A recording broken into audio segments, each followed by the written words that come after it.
There have been so many surprising additions to the roster of Smash Bros. Thanks to the great choices for Ultimate and its DLC thus far. But along with some surprising characters who did in fact get in, what about the characters who surprisingly did not? Today I'll be chronicling the stories of 10 characters who seemed very likely to get into Ultimate prior to its release, but for one reason or another didn't end up making the roster. And this list is in no way meant to diminish the copious amounts of time and effort that's gone into the roster of Ultimate. We've gotten way more characters than I think anyone could have expected, with some wild third-party additions that have shattered expectations. I think in many ways it's a great thing that Sakurai and the team have distanced further from some of the more expected newcomers in favor of additions like Piranha Plant, which nobody saw coming. But as much as I believe that the roster additions are certainly praiseworthy, there's still a lot of mystery as to why many characters didn't get in that I think should be addressed. A couple of quick rules for this list are that no characters introduced after November of 2016 are eligible, since Incineroar was the most recent inclusion into the base game of Ultimate, coming out in a game that released in November of 2016. We can't really say that it was surprising that a character got omitted if time constraints were the main issue. And the other rule is no third-party characters whose series don't have content in Smash already, or whose series isn't Nintendo exclusive. For example, if Banjo never ended up getting in, he wouldn't be eligible for this list because a Microsoft rep hadn't been included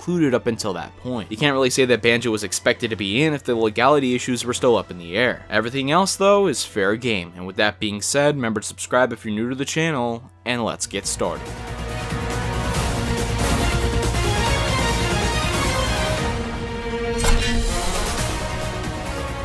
Before we jump straight into the list, I want to talk about the sponsor of today's video, Frag Pro Shooter. With almost 50 million players across the globe, a million of whom that play every single day, there are so many people out there touting this game as one of the best shooters of 2020. We all love being able to play our games on the go, and Frag is designed for mobile devices so you could do exactly that. Choose your favorite characters and build your dream team of 5 from more than 80 to choose from, all that have specific roles and powers. Swap between them at will while playing in both a first or third person perspective. Your goal is to destroy the enemy tower to win the game, and now you could play a 2v2 mode where you team up with a friend or rando, where you each get 3 characters and go at it against 2 opponents. But just for you, I have a special offer. By using the link in the description, you could get a golden chest, 500 coins, 50 diamonds, and one special offer just for you. These are free rewards for you only thanks to the link in the description, even for those who have already installed Frag. All this is absolutely free, but you gotta click the link down below. I really encourage you to check it out, and thanks again to Frag for sponsoring this video.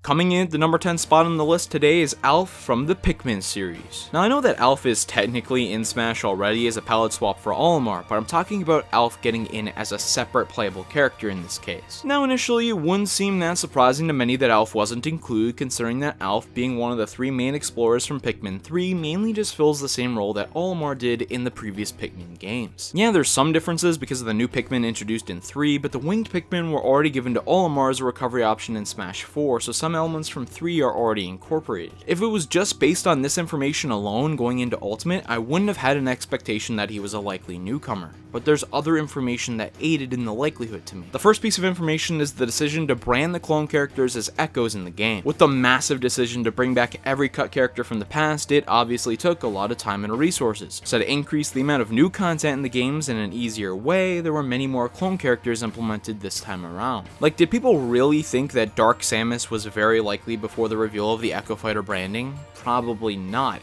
But since they were a thing, that made the decision so much more feasible. This same reasoning applies to Alf, along with some of the other characters that I'm going to be talking about today. But what if I told you that the idea to include Alf wasn't even new for this Echo Fighter ordeal in Ultimate, and was actually brought up before? That Alf was a scrapped character idea for Super Smash Bros. 4. It was confirmed by Sakurai that Alf was considered for Smash 4 in a clone character role in a similar vein to Dark Pit and Lucina, but he was likely scrapped due to time constraints. The Rock Pikmin, a new type introduced for Pikmin 3, was absent from the moveset of Olimar, despite the fact that the Wing Pikmin were included. And reports state that this was intended to be a heavy and short-ranged Pikmin, which would have been a nice addition to a moveset. This being also scrapped lead me to believe that for Smash Ultimate, they would include Alf as an Olimar Echo, reverting Olimar back to his Brawl recovery by giving the Wing Pikmin to Alf, along with the Rock Pikmin as a new inclusion, with some slight changes as is expected with any Echo Fighter. This, however, was not the case, and it was pretty surprising to me since it seemed to make a lot of sense. Coming in at the number 9 spot is a new Legend of Zelda character. This is not a specific one, and there's going to be others on the list in a similar vein as well, but when you look at the Zelda situation in Smash, you've got to admit that it's pretty disappointing. There are only 6 characters, 3 of which are forms of Link, 2 of which are forms of Zelda, and a Ganondorf that's been mostly a Captain Falcon clone for the majority of his run. I don't think anyone's out there arguing that Zelda should have more characters than Mario, since Mario is Nintendo's biggest series in terms of video game revenue generation, and I don't think that it should have more than Pokemon either, since it's the highest grossing media franchise in the entire world. But it definitely should be third in terms of characters, because Nintendo's second biggest long-standing series is obviously one which a lot of Smash players are familiar with, and you should cater to those fans. Nintendo had played it relatively safe with the Zelda characters prior to Ultimate, so there's gotta be something new here, right? I don't know who the choice would be. A villain is a frequent request since there's many to choose from throughout the long history of the series, and when the Assist Trophy showcase for Ultimate happened, I noticed something. Skull Kid, the main villain of The Legend of Zelda Majora's Mask, wasn't showcased, despite the fact that he was an Assist Trophy in Smash 4. This got the wheels turning in my head. If a Zelda villain is a popular request, with Skull Kid being the one frequently talked about, is it possible that he wasn't going to be included as an Assist Trophy because he's going to get revealed as a fighter? And then when fans later checked the website, they saw that there was a little icon of him being included as an assist. The idea to omit Skull Kid from the Assist Trophy showcase was likely a damage control option for Nintendo so that fans didn't get upset about a popular request being omitted from the game, which was quite a shame. When Ultimate finally released and they did nothing to address the need for new additions in the Zelda department of the roster, I was pretty surprised, considering the amount of great choices available. But, and this is a good thing, I think it's still possible that we get one as DLC. Impa has been a pretty popular request recently because of the reveal of the new Hyrule Warriors, so maybe that could work. We'll just have to wait and see. Next up at the number 8 spot, we have the Chorus Kids from Rhythm Heaven. Now, while I'm sure that many of you are familiar with speculation of these guys becoming fighters, I'm sure many are wondering, wait, who? These guys? Really? Well, to give some context, Rhythm Heaven is a series that's been around since the Game Boy Advance, and has garnered a decent following over the years, with Megamix on the 3DS surpassing the 1 million units sold mark, which is pretty impressive for a series without as much distribution and promotion as others who have attained that same milestone. Because of this, there were many requests for a Rhythm Heaven character for the roster of Smash 4, and data mines seemed to reveal that one was actually planned, but scrapped sometime in development. Leaks have suggested that this character would have been the Chorusmen, a trio of 3 kids who appear in the Glee Club game in Rhythm Heaven. This certainly would have been a unique addition to the roster, with us being used to some characters with 2 components, such as Rosalina and Luma, and obviously the Ice Climbers, but this would have had 3, which would have been really interesting. A potential sound-based rhythm moveset could have been developed as well, which would have been really unique, and everything was shaping up for a great character idea here, but for one reason or another, it just never panned out. The thought could have been that in a similar vein to the Ice Climbers, Smash 4 on the 3DS simply couldn't handle the Chorus Kids due to the lack of processing power. But for the Switch, this definitely wouldn't have been an issue, right? So when Ultimate finally released and no Rhythm Heaven representative was included, it was pretty surprising to me. We could maybe see a Rhythm Heaven rep as DLC because the unique component that's present with many of those fighters is definitely there for a rhythm-based character, but I definitely wouldn't say that they're amongst the most likely characters available. Coming in at the number 7 spot, we have Elma from Xenoblade Chronicles X. For those of you wondering where Rex and Pyra are, well, this is where the first rule that I established earlier on to the video comes into play. Their game was released in late 2017, and had it released a year earlier, I'm positive that it would have had a character spot in the roster, with Sakurai even going as far as to say that yeah, the only reason that Rex isn't in is because of the time constraints, so here's your Mii costume. And while I'll be utterly floored if Rex and Pyra aren't in Fighters Pass 2, a surprising omission from the base game of Ultimate that I don't see talked about as much is Alma. Xenoblade X released in 2015, and while it's quite a bit different from the original Xenoblade Chronicles in several ways, it still garnered quite a following for the abundance of content and customization possibilities. The music and sheer scale of the world around you is amazing, and if Rex and Pyra were just too far away to foresee a moveset, a character coming from a late 2015 release that was released even earlier in Japan would have been feasible, right? Hell, a 2016 character got into the Smash 4 DLC. They could have put Alma into that game if they wanted, but you know, maybe it just wasn't in the cards at that time. But for Ultimate, it looked very feasible. but it just never happened. I think the reason why Elma wasn't included could boil down to two possibilities. Number one, the ideal scenario in my opinion being that they were just saving her for a DLC role in Fighters Pass 2. After all, no content from Xenoblade X was included in terms of music or stages. We get a few spirits, but that's about it. Wouldn't it make sense to save all of that for a new DLC fighter? That could be the reason. But reason number two is that there were still some legal complications with the soundtrack of X, leading to the lack of inclusion for music. It's composed by Hiroyuki Sawano, who famously worked on the Attack on Titan soundtrack, and maybe there was just some issue there that couldn't allow Nintendo to use the music in Smash. That's my own personal theorization though, there may be no issue in that regard at all, and Nintendo just didn't like what was available to fit the current Xenoblade stage, but how can you really say that after listening to some of the great songs present within this game? I highly doubt we get both Elma and the duo of Rex and Pyra, so we'll have to see what happens with this situation. For the number 6 spot, I'm going with Dixie Kong. This one, like the previously mentioned Alf situation, has to do partially with the prominent push of Echo Fighters for the roster of Smash Ultimate, but there are also other reasons that make Dixie much more likely to me. First of all, let's get the ease of implementation factor out of the way. Dixie Kong, being a popular character from the Donkey Kong series, would clearly be a seamless Echo implementation based off of Diddy Kong. In my video about what if every series in Smash got one more fighter, Dixie was my choice for Donkey Kong despite her being an Echo, because while she's similar to Diddy, number one, Diddy's very fun to play already, so I wouldn't even mind that, but there would also be some slight uniqueness changes, such as implementing her hair swings as a standard attack, and recovery option for example. King K. Rool had been a long time requested character, and many thought that like the reveal of Ridley, after he was announced there was another Echo fighter that could have been implemented as the Dark Samus equivalent to help bolster the amount of Donkey Kong characters to allow the series to stand on its own legs away from the Mario series, which it's still technically a sub-series of. And Dixie Kong was one of the characters in the renowned group known as the Forbidden Seven, a group of 7 characters who were reportedly cut from the roster in the lead up to Super Smash Bros. Brawl. Dixie Kong was considered all the way back then, and if now was the time to give Donkey Kong fans the character that they've wanted for over a decade, why not throw in Dixie as well? This didn't happen obviously, and likely won't happen as DLC either, due to the likelihood that she'd be an Echo as opposed to an original fighter.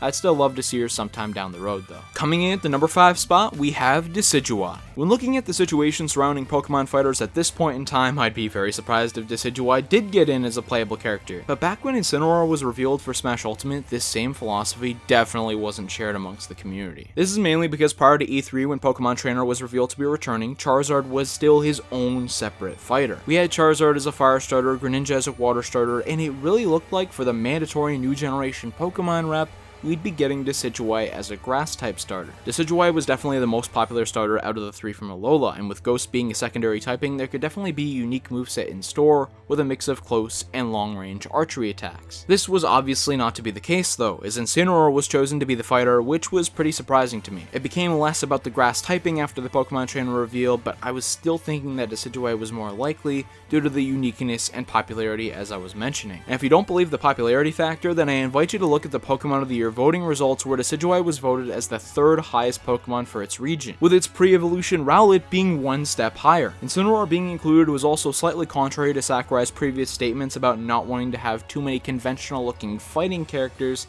in the roster. While Incineroar is definitely not a fighting game character per se, he is based on a heel wrestler, and that's a fighting premise. Regardless, Incineroar was included in the end, and I definitely wasn't disappointed or anything like that. I still like the Pokemon. I was just pretty surprised that it wasn't Decidueye when looking into all the circumstances at the time. In my video about rejected characters for the roster of Smash Ultimate, I go into more detail about how Decidueye was actually considered, but eventually was scrapped from the roster if you're interested more in that. Up next, at the number 4 spot, we have Gino from Super Mario RPG. Gino is one of the weird, highly requested characters for Smash. In recent years, I've found that there's a large uprising of people who are opposed to the idea of him being included, mainly because they just aren't too familiar with who he is, and I can't blame them. Gino was included in Super Mario RPG as a character that you could recruit, and he had some interesting powers and attacks there, making him pretty memorable, but the idea that he became one of the most highly requested characters for Smash just because of that one role is pretty crazy. And while I prefer some other Mario RPG characters like Fawful for example instead of Gino, there's no denying that he could still be a fun character. With Gino getting all of these requests over the years, he was still bound to be considered for an inclusion in the roster of Smash at some point, right? Well yeah. and it actually happened twice. Sakurai has stated in the past that he really wanted Gino in the roster of Brawl because he would be a great fit for Smash, but things just didn't work out. And then for the Smash 4 side of things, he was considered but rejected again, but due to the many requests, he was given a Mii costume. For those of you thinking that this might have been a bad sign going into Ultimate, I'd like to point out that many Mii costumes were seen upgrading to a playable role at this time, with Chrom and King K. Rool being prominent examples of this. So, would Gino receive the same fate? Well, not as of the release of Ultimate, which was pretty surprising to me. We've never seen a character with quite this amount of consideration for the roster, coupled with the vocal fan support as Gino ended up getting, so I was pretty surprised to see Gino omitted overall, but I still think that there's a decent chance that he gets into Fighters Pass 2. I fear though that the longer that we go into the future with no new inclusion of Gino in the game, the more and more irrelevant he's going to be. And with that being the case, I think the time to include him is sooner rather than later, while there's still some requests going around. Coming in at the number 3 spot, we have a yokai from Yokai Watch. Now, while I was surprised that we'd never seen one or even multiple of these guys as playable characters in Smash, I'm sure there's many more of you watching this video right now wondering why I put this so high on the list. An entry like Gino, yeah, that's probably to be expected, but if you never thought that a yokai like Jibanyan was going to get in, I could certainly see why you weren't surprised. But I tend to disagree, and I legitimately thought that there was a very good chance for this. First of all, and I want to get this out of the way, yes, while Level 5, the developer of Yokai Watch, doesn't have a fighter in Smash yet, their series is a Nintendo exclusive,